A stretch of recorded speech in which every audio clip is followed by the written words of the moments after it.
le prophète Issa, que la paix soit sur lui. Le prophète Issa est né il y a environ 2000 ans, en Palestine. À cette époque, les Romains dominaient la région, et les rabbins des enfants d'Israël qui avaient hérité du message de Moussa l'avaient transformé et changé pour donner la religion juive. Mais d'abord, qui était sa mère? Voici l'histoire de Maryam, que la paix soit sur elle. Aujourd'hui, je vais te raconter l'histoire d'une des meilleures femmes du monde. L'une des meilleures? Mais qui donc, papa? Il s'agit d'une femme très croyante que Dieu a choisie et purifiée, la Vierge Marie. Dans une des maisons les plus pauvres parmi les maisons des enfants d'Israël, mais qui était pleine de bons cœurs croyants, vivait le brave homme Imran, fils d'Étan, avec sa femme Anna. Comment va ton brave mari, Imran, ma sœur? Il va bien, grâce à Dieu. Et comment va ton mari, le prophète du Dieu Zacharie? Louange à Dieu pour tout. Que se passe-t-il, Élisabeth? Rien de nouveau, ma sœur. Tu sais très bien ce que Zacharie endure. Toute cette indifférence de son peuple qui refuse d'arrêter tous ces combats incessants. C'est la situation des prophètes de Dieu dans tous les pays et de tous les temps. Moïse a été rejeté de son pays et les infidèles ont traité Abraham de menteur. Aujourd'hui, le prophète Zacharie a vieilli. Et moi aussi, j'ai vieilli avec lui. Si seulement je pouvais donner naissance à un enfant, qui l'aiderait et le soutiendrait. Dieu seul offre le soutien et l'aide. Oui, tu as raison, Anna. Prions Dieu pour qu'il nous bénisse en nous donnant un enfant vertueux.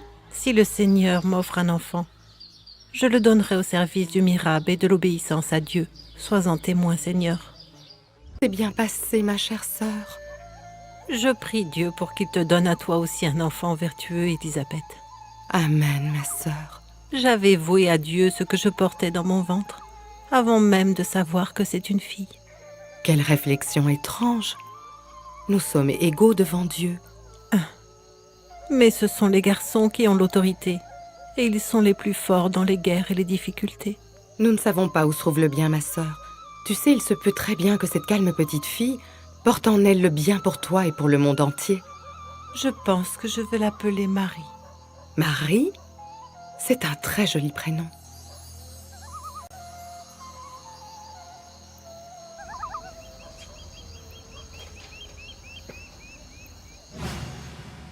Cher Jean, Madame Anna a donné naissance à sa fille Marie. Et je me porte volontaire pour prendre soin d'elle, après la mort de son père, le grand Imran. Et pourquoi ce ne serait pas moi qui aurais cet honneur? Je suis le plus riche d'entre vous, ce qui me donne plus le droit de m'occuper de Marie. Puis le prophète de Dieu Zacharie a demandé à avoir la garde de Marie, puisqu'il est l'époux de sa tante, et donc le plus proche d'elle. D'accord, d'accord. Votons avec les flèches, et qui gagnera prendra en charge Marie. Voici les flèches. Ce serait mieux si nous allions à la rivière. Je vais jeter les flèches en bois dans l'eau. Et la flèche qui ira à l'encontre du courant sera celle du gagnant. Est-ce que vous êtes d'accord?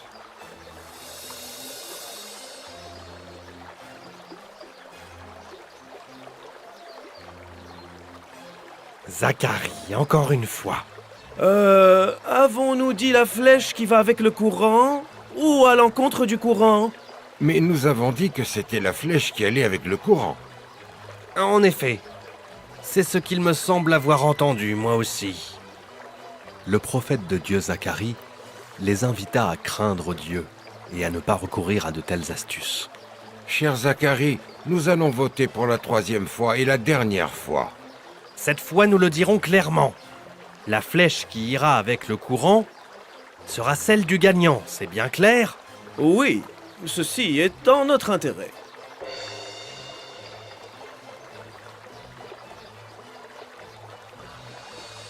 La déclaration de la défaite est inévitable. Qu'ils prennent soin de Marie. Et nous économiserons nos dépenses.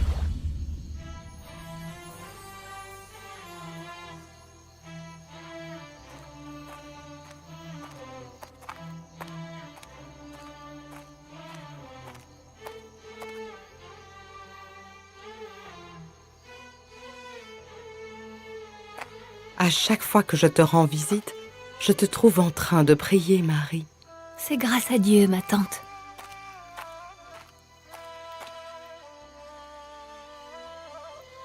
Quels sont donc ces fruits étonnants? Je ne sais pas. Nous sommes en saison d'hiver et la neige couvre les toits des habitations. Oui, j'ai entendu la neige tomber avant de commencer ma prière. Ma question est, d'où sont venus ces fruits d'été jusqu'ici, ma fille? Je ne sais pas du tout, ma tante. C'est une nourriture que Dieu nous a envoyée. Mange-en, régale-toi. Ces fruits sont vraiment délicieux. Je n'en ai jamais goûté d'aussi bon. S'il te plaît, prends avec toi ce qu'il en reste. Pour le prophète Zacharie, paix soit sur lui. D'accord, mais j'en laisse un peu pour toi alors. Non, ma tante. Je n'ai pas du tout faim, je t'assure. Mais tu ne manges rien du tout, Marie? Et malgré cela, je me sens rassasiée. Mon mari m'a déjà parlé de ces fruits, tu sais. Mais aujourd'hui, je les vois de mes propres yeux et je les goûte aussi. Tu es sacrée, ma petite Marie. N'exagère pas, ma tante. Je ne suis qu'une des servantes du Seigneur. J'espère sa miséricorde. Prie pour moi, pour que Dieu me bénisse de sa bonté. Quelle est la valeur de ma prière après qu'un prophète des prophètes de Dieu ait prié pour toi? Le prophète Zacharie, paix soit sur lui. Je sais, mais je souhaiterais que tu pries pour moi, toi aussi. Ô Seigneur, toi qui as notre vie entre tes mains, inspire-nous à prier pour ce qui est bon pour nous. Ô Seigneur, honore ton prophète Zacharie, qui me prend en charge et s'occupe de moi, et honore sa femme, qui m'a élevée et qui m'a bien traitée.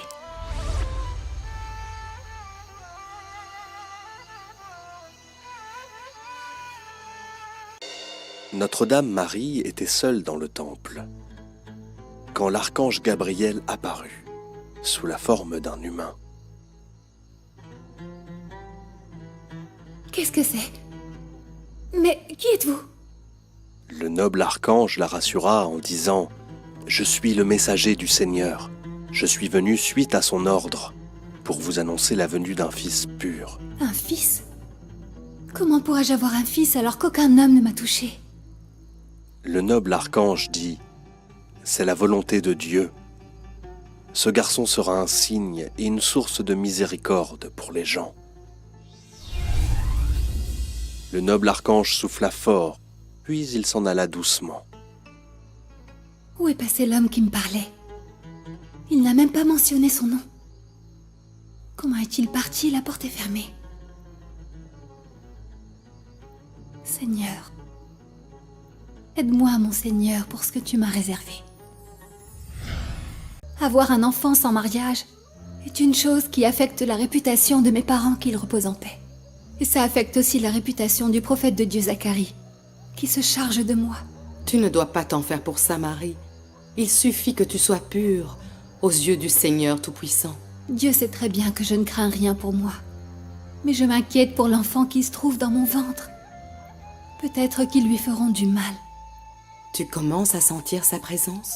Oui, c'est un sentiment étonnant. Un mélange entre la tendresse et la peur. L'intimité et la crainte. Je me demande comment il sera. Et comment sais-tu que c'est un garçon, Marie?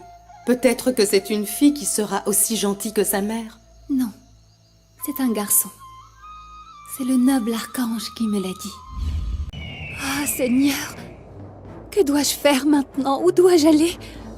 Si seulement j'étais morte avant ça, et que les gens m'aient oubliée. Ah, quelle douleur! Je sens que je vais...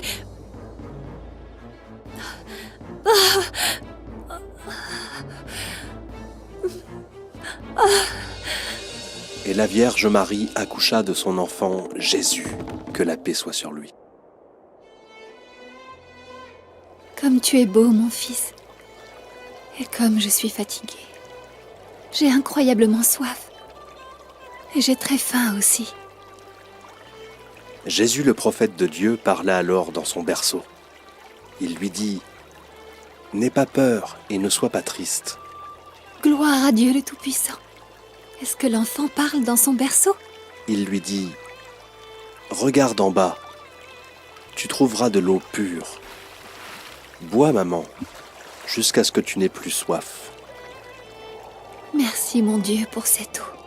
Il dit aussi, « Secoue vers toi le tronc de ce palmier. Il fera tomber sur toi des dattes fraîches et mûres. Mange-en, maman. » Seigneur, elles sont délicieuses. Jésus, que la paix soit sur lui, lui dit, « Mange donc et bois et que ton œil se réjouisse. Et ne te soucie de rien, maman. » Comment faire pour ne pas me soucier, mon petit? Le fait que j'ai accouché de toi est aux yeux des gens. Je ne sais vraiment pas quoi dire. Jésus, paix soit sur lui, dit, « Ne prononce aucun mot. » Comment? Et comment leur expliquer la situation? Jésus, paix soit sur lui, dit, « Si tu vois quelqu'un, ne dis rien. Et explique que tu as voué un jeûne au tout miséricordieux et que tu ne parles à personne, puis laisse-moi m'en charger. » Mon petit chéri, tu parles comme si tu étais un homme qui s'occupait de moi. Je te remercie, Seigneur, pour toutes choses.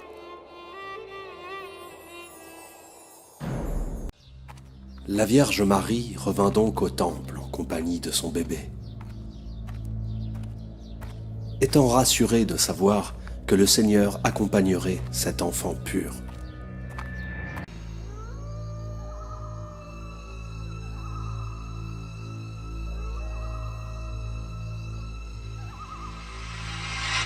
Alors tu ne nies pas que c'est bien ton fils. Pourquoi tu restes silencieuse, Marie? Je vous l'ai déjà dit, qu'elle a voué un jeûne à Dieu. Elle ne parlera à aucun être humain. Un jeûne? Et la pécheresse jeûne-t-elle? Ça suffit. Et je t'interdis de dire encore un mot au sujet de Marie. Nous ne sommes pas ici pour entendre les conversations des femmes. Marie, tu fais une chose vraiment monstrueuse. Ton père n'était pas quelqu'un de mauvais, et ta mère n'a jamais été une prostituée. Comment peux-tu nous expliquer ce qui s'est passé? Mais qu'est-ce que tu fais enfin? Est-ce que tu te moques de nous? Comment peut-on parler à un enfant qui est encore dans son berceau? Le nouveau-né Jésus, que la paix soit sur lui, répondit, « Je suis le serviteur de Dieu qui m'a donné le livre et m'a désigné prophète. Il m'a rendu béni où que je sois, et il m'a recommandé la prière et l'aumône tant que je vivrai. » Le nourrisson est en train de parler, et il parle bien mieux que nous. Le noble prophète regarda sa mère Marie et dit, « Dieu m'a aussi recommandé la bonté envers ma mère. Il ne m'a fait ni violent ni malheureux. Et que la paix soit sur moi le jour où je naquis, le jour où je mourrai et le jour où je serai ressuscité vivant. » Je pense que la chose est claire. Il n'y a pas de raison qu'on reste. Nous nous excusons, chère femme virtueuse. Merci au Dieu Tout-Puissant. Il n'y a plus de danger, Marie.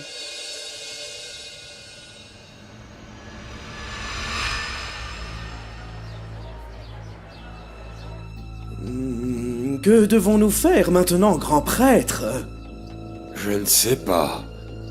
Nous ne pouvons pas nier ce que nous avons vu de nos propres yeux et ce que nous avons entendu aussi. Si nous essayons de nier, tout le monde se moquera de nous. Le problème, c'est que si nous ne disons rien, nous acceptons le miracle et la naissance d'un nouveau prophète. Quoi? Suivre un bébé dans le berceau? Un bébé qui finira bien par grandir, et tout comme il a parlé dans le berceau, il nous amènera des versets de son Seigneur, et à ce moment-là, nous serons bien obligés de croire en lui. Oh, ça veut dire que les gens vont s'éloigner de nous, et nous perdrons nos intérêts et notre commerce. J'ai une idée. Nous ne dirons plus rien à propos de cet enfant, comme si rien du tout ne s'était passé.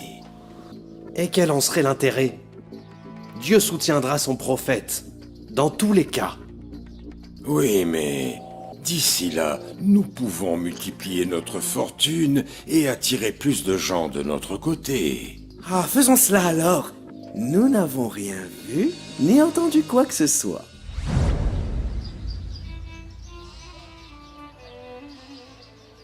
Marie, viens me montrer le palmier d'où tu as mangé les dattes fraîches. Je laisse Jésus tout seul ici?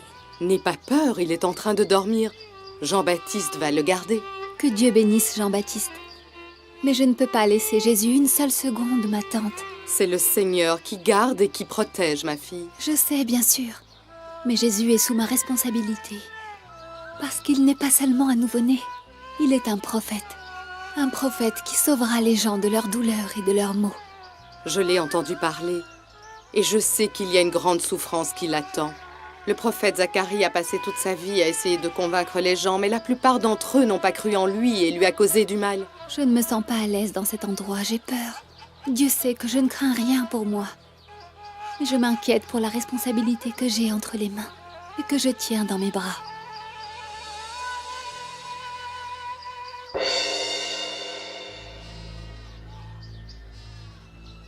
Tu as entendu les nouvelles? Qu'est-ce qui s'est passé, Idylle? Eh bien, le roi Hérode a donné l'ordre de tuer tous les bébés qui sont nés récemment. Quel comportement sauvage!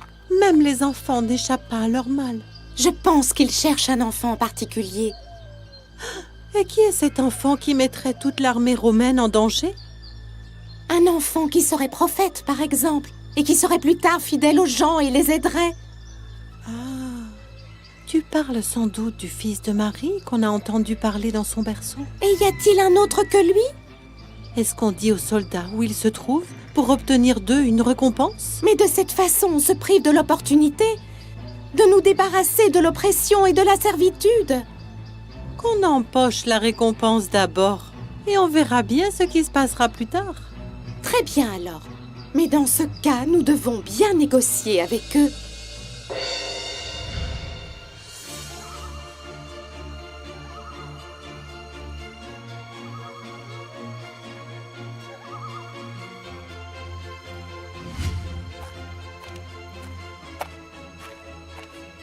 Tu dois fuir tout de suite, Marie.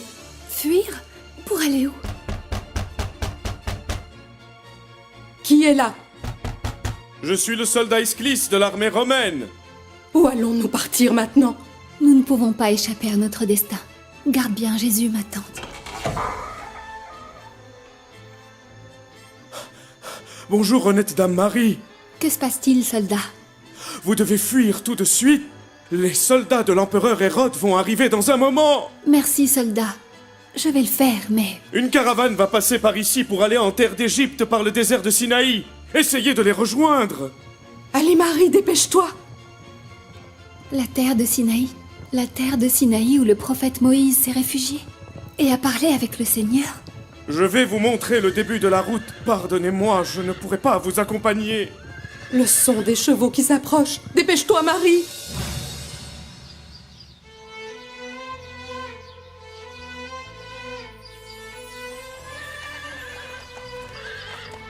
Les montagnes de Sinaï apparaissent au fond. Je dois repartir maintenant. Merci, noble soldat. Vous avez ici de l'eau et de la nourriture. Que Dieu vous protège. Puis-je vous poser une question? Très certainement, madame. Pourquoi avez-vous pris des risques pour m'aider? Vous portez dans vos bras un prophète qui sauvera les gens de l'injustice et de la mécréance. Je ne suis pas en train de vous aider à fuir, madame. Je m'aide moi-même à être sauvé de la servitude. Le monde t'attend, mon chéri, pour que tu grandisses et que tu ravives l'amitié et la paix. Sois victorieux pour le bien des vulnérables et des opprimés. Enseigne-leur la compassion et le pardon. Je vois la lumière qui se lève sur le mont Sinaï. Je vois la lumière. Et Issa grandit auprès de sa mère. Quand il atteignit l'âge adulte, Allah lui ordonna de prêcher aux enfants d'Israël la véritable religion, c'est-à-dire la soumission au Dieu unique. Il alla donc à travers le pays, et il prêcha la parole de Dieu. D'autres le rejoignirent, on les appelle les apôtres. Ils étaient au nombre de 12. Au départ, ces apôtres, pour être sûrs que Issa leur disait la vérité, lui demandèrent si Allah pouvait faire descendre une table servie avec de la nourriture pour qu'ils en mangent. Allah la fit descendre, mais à une condition, que celui qui ne croirait pas après aurait un châtiment que personne n'a eu. Pour l'aider dans sa mission, Allah lui donna la possibilité d'accomplir des miracles. Et parmi ces miracles, il façonnait avec de la terre un oiseau. En soufflant dessus, l'oiseau devenait vivant. Il guérissait aussi l'aveugle-né, mais toujours par la volonté d'Allah.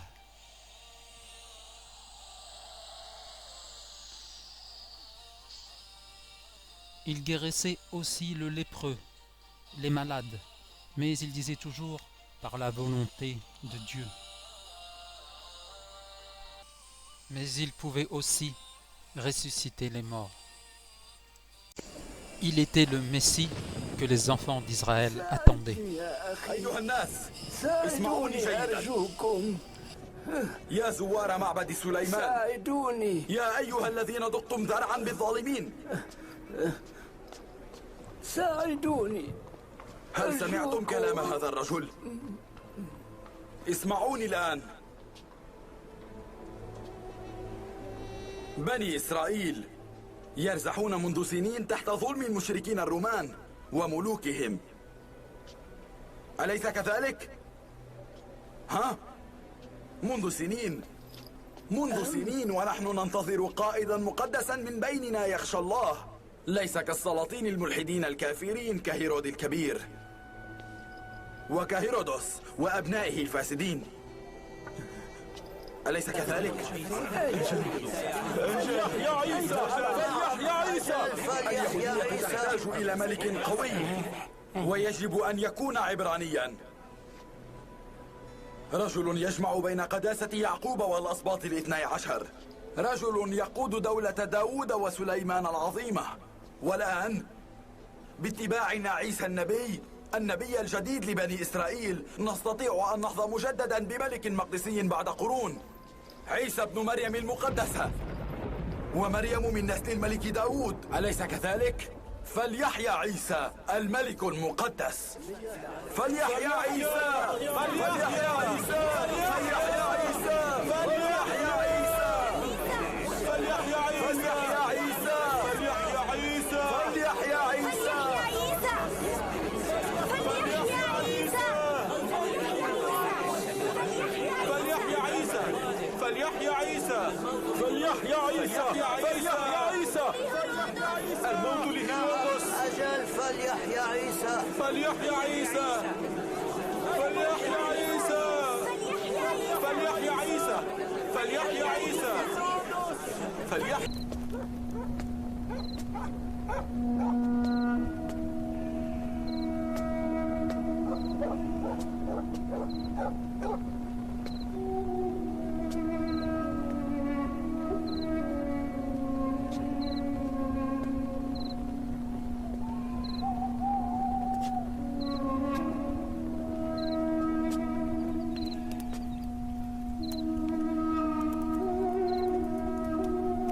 أخي هو في بيت لهيا.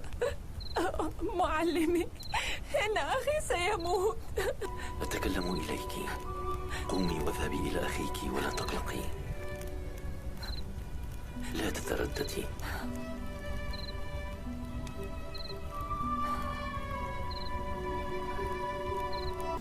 معلمي قلت لن يموت. لقد قبرناه منذ 4 أيام.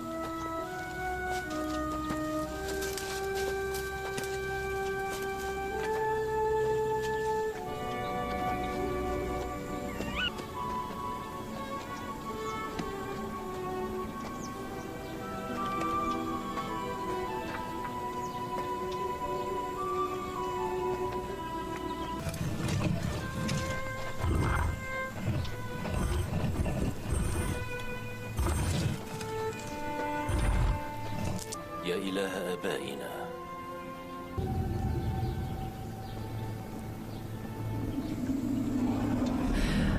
لقد أحياه. إنه حي.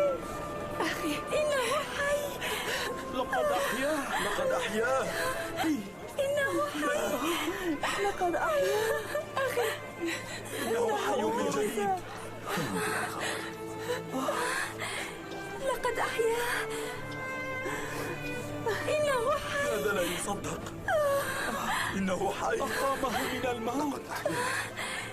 لقد أحياه. لن نقف في وجهه بعد الآن. إنه حي.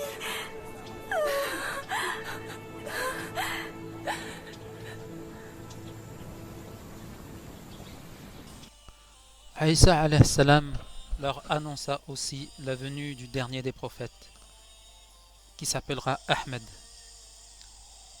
Les rabbins commençaient à s'inquiéter pour leurs affaires et décidèrent d'aller voir les Romains pour arrêter Isa alayhi salam.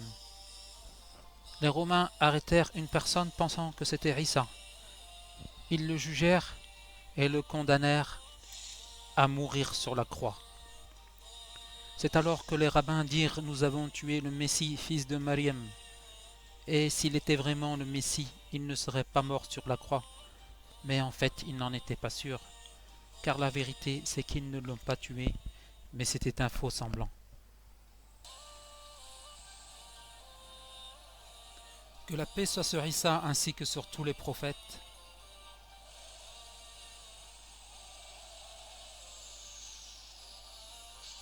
Louange à Allah, le Seigneur de l'univers.